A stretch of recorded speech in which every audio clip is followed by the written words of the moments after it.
60쪽 학습 목표부터 확인합니다. 자신의 경험을 바탕으로 하여 독자에게 감동이나 즐거움을 주는 글을 쓸 수 있다. 본문에 나와 있는 학습 작품을 살펴보고 글은 다음번에 쓰도록 할게요. 목소리. 지난 겨울 방학 집에서 컴퓨터를 하고 있는데 전화벨 소리가 울려 무심결에 전화를 받았다. 광고 전화였다. 내가 언제 전화번호를 적어줬지? 라고 생각하며 이런저런 물음에 대답하였다. 신학기를 맞이하여 무료 행사를 하니까 자기네 회사 누리집에 꼭 한번 접속해보라는 것이었다. 그러면서 그분께서 한마디 하셨다. 여기 나와 있는 거 지난 겨울방학 그러면 시간적 배경에 해당합니다. 지난 겨울방학 때 있었던 일을 소개하고 있는데 어떤 일인지 확인해 보도록 하겠습니다. 근데 나는 학생 이름만 보고 여학생인 줄 알았는데 남학생이네. 잠시 동안의 침묵. 아, 네. 학생 이름만 보고 여학생인 줄 알았는데 남학생이네 라고 하였는데요. 여학생인데 목소리 때문에 지금 남학생으로 오해받고 있는 상황이잖아요. 남자 같은 목소리 때문에 오해받은 이야기.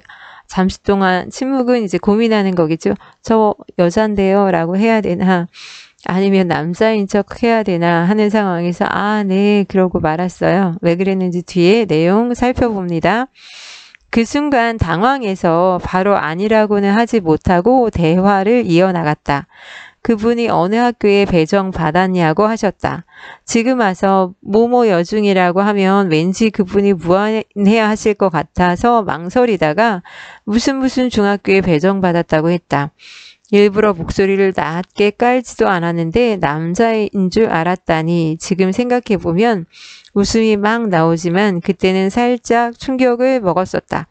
나의 심리가 잘 드러나고 있는데요. 그 순간 당황해서 라고 해서 남자로 오해받았을 때의 느낌이 나왔습니다. 첫 번째로 당황했다라는 게 나왔고 그리고 저 여학생인데요 라고 안 하고 그냥 아, 네 그러고 넘어갔다가 어느 학교냐고 하니까 무슨 여중이 아니라 무슨 중학교에 배정받았어요 라고 한 이유가 바로 앞에 그분이 무안해 하실까봐 라는 표현 때문에 아, 나가 어떤 사람인지 드러나고 있습니다. 나의 성격이 상대방이 무안할까봐 일부러 모르는 척하고 여중이라고 밝히지 않는 것으로 보아서 다른 사람을 배려하는 인물이구나 라는 거 드러나고 있고요.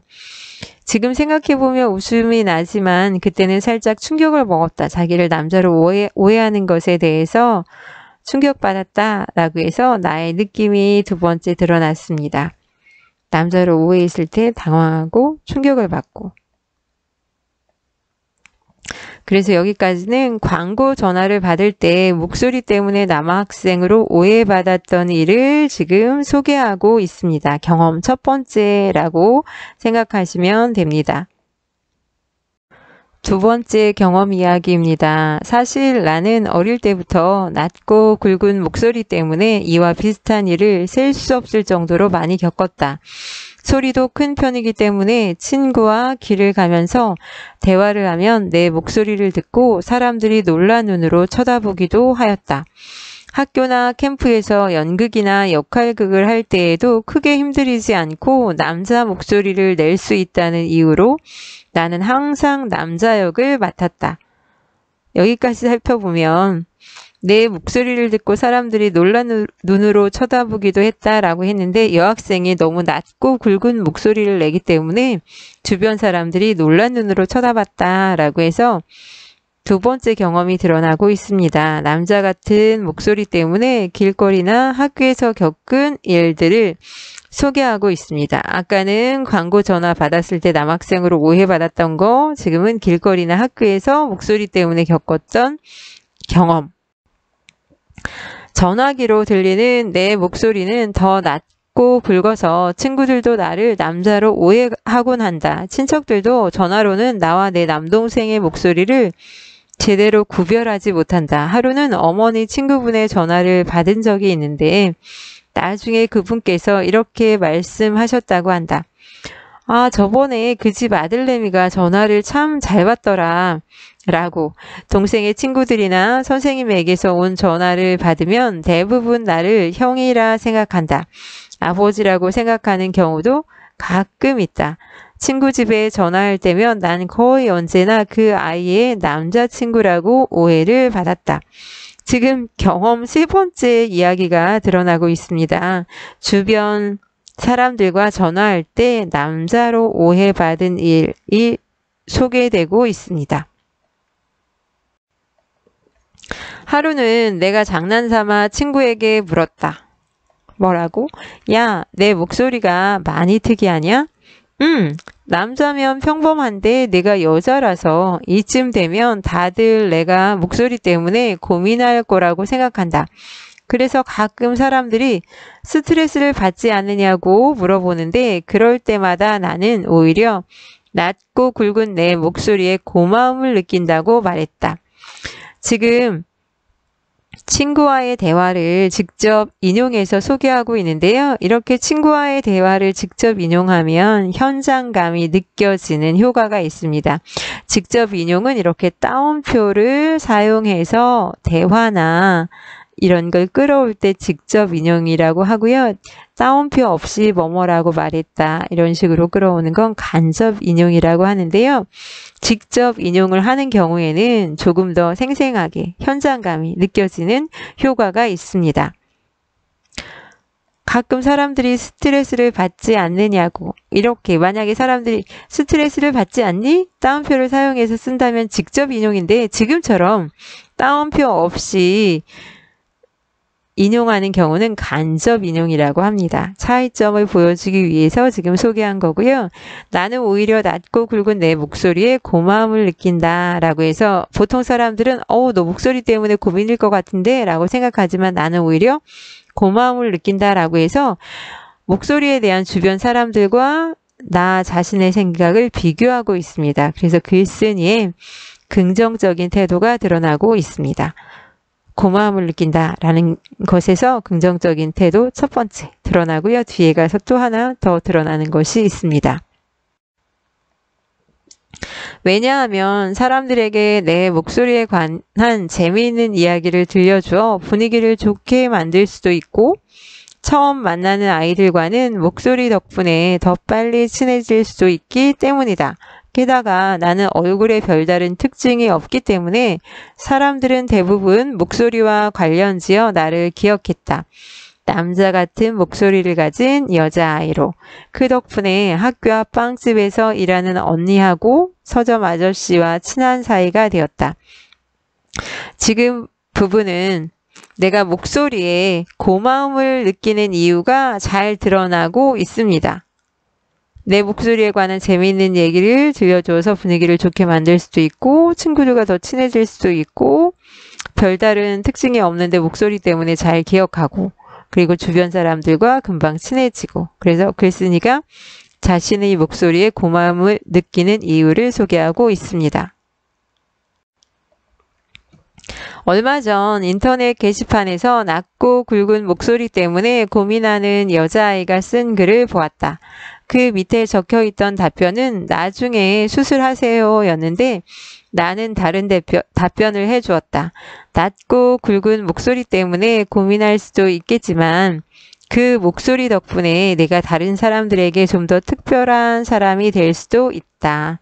라고. 그래서 지금 빨간 글씨로 쓴 부분이 나의 긍정적인 태도가 드러나는 두 번째 부분입니다. 다른 사람들은 낮고 굵은 목소리가 여자인데 남자 같아 보인다고 수술하고 싶을 만큼 스트레스를 받는데 나 같은 경우는 오히려 특별한 사람이 되게 해주는 장점일 수 있어 라고 긍정적으로 생각하는 부분 라고 점점점 말줄임표인데요. 이렇게 말줄임표를 사용해서 약간 감동을 길게 갖고 가는 부분도 있고 여운을 주는 부분도 있습니다. 그런 효과를 가져오고 있습니다. 남자 같은 목소리에 대한 글쓴이의 긍정적인 태도가 드러나고 있습니다. 그래서 글쓴이는 경험을 한 3개 정도 소개하고 그리고 자신의 태도가 드러나는 자신의 생각이 드러나는 부분을 맨 마지막에 지금 제시하고 있습니다. 마무리합니다. 내용 정리 먼저 하면 나의 특성. 여자지만 낮고 굵은 남자 같은 목소리를 가지고 있고 배려심이 있고 밝고 긍정적인 특성을 가지고 있습니다. 목소리에 대한 주변 사람과 나의 태도가 서로 대조되고 있는데요.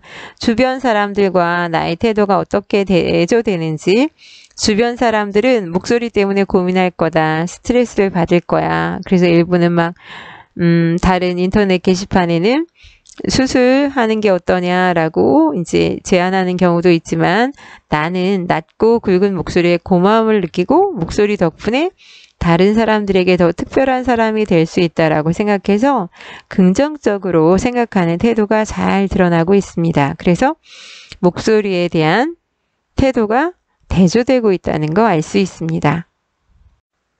이 글의 내용을 정리해 봅니다. 내용 개관이란 말을 쓸 수도 있는데요. 글의 종류는 글의 갈래 비슷한 말이에요. 수필입니다.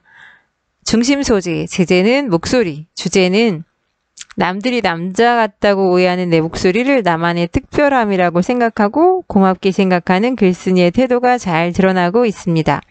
특징을 보자면 목소리 때문에 겪은 여러 가지 일을 나열하여 구성하고 있고요.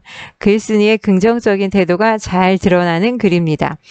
목소리 때문에 자기 목소리, 여자임에도 불구하고 남자로 오해받았던 것이 몇 번 있었는데 목소리 때문에 있었던 일들을 그 경험들을 먼저 소개하고 그리고 나서 글쓴이가 자기 목소리에 대해서 다른 사람들은 스트레스 받지 않냐고 이야기할 때 오히려 고마움을 느낀다.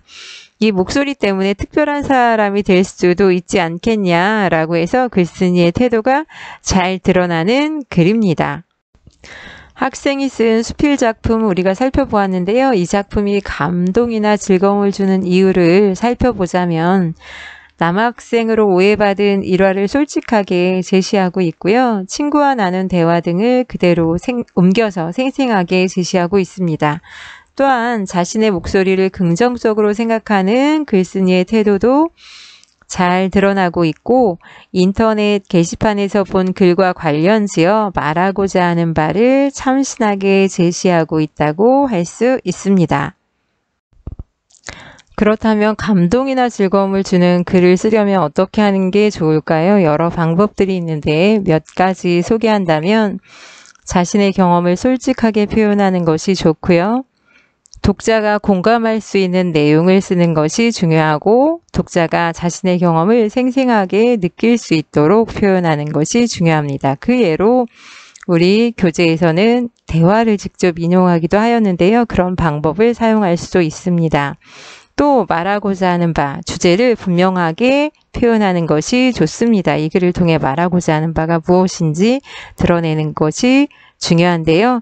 오늘은 여기까지 하겠습니다. 고생하셨습니다.